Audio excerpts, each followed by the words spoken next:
প্রিয় বন্ধু, স্বাগতম নতুন একটি ভিডিওতে। আমি এই মুহূর্তে কথা বলছি একটি কলা ক্ষেত থেকে। আপনারা যেটা চাঁপা কলার জাত এবং এগুলো অনেক বড় বড়। আমি সচরাচর এত বড় কাঁদিওয়ালা কলা খুব কম দেখে থাকি, যেহেতু মাঠে মাঠে ঘুরে বেড়াই কৃষি। তো এর আগেও আমি এই ক্ষেত থেকে একটা ভিডিও করেছি। আপনারা লক্ষ্য করছেন যে কলা গাছের গোড়া উনি এই যে কলা গাছের চারা যেগুলো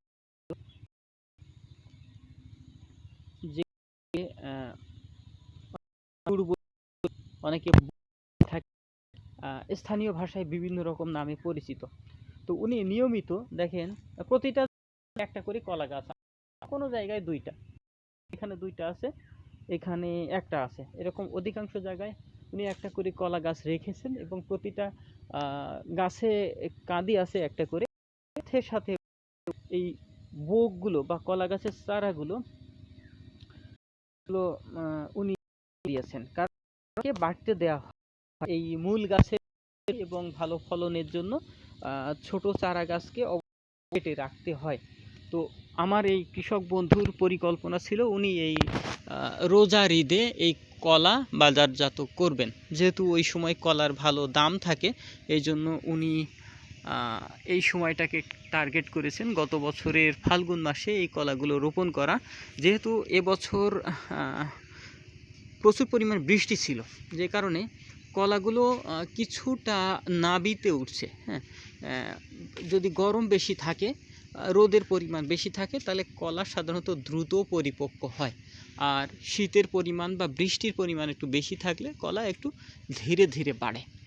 তো এখন আমার এই কৃষক বন্ধুর পরিকল্পনা দেখেন, কত বড় বড় কাঁদি, অনেক বড় কাঁদি। ছবিতে কতটা ভিডিওতে দেখতে পাচ্ছেন আমি জানি না, তবে অনেক বড় বড় কাঁদি এবং প্রতিটা কাঁদিতে যত কলা আছে সবই সুস্থ কলা, একদম স্বাভাবিক আকার আকৃতির এবং সুস্থ। উনি নিয়মিত পরিচর্যা করে থাকেন, অর্থাৎ ছত্রাকনাশক, ভিটামিন ওষুধ যেগুলো আছে আর কি, এমনকি কীটনাশক, এগুলো নিয়মিত প্রদান করে থাকেন এবং উনি সার দেন নিয়মিত। তো যেটা বলছিলাম যে উনার পরিকল্পনা এই রোজার ঈদে এই কলা উনি বাজারজাত করবেন। আশা করা যায় যে ভালো দাম পাবেন, কারণ রোজার সময় কলার ব্যাপক চাহিদা থাকে, পাকা কলার। আর একই সাথে ওনার যে পরিকল্পনা, উনি এখান থেকে একটা করে চারা রেখে দেবেন। যেমন এই চারাটা উনি রেখে দেবেন, এই চারাটা রেখে দিলে 8 মাস পরে উনি আবার নতুন কলা পাবেন। ঠিক আছে।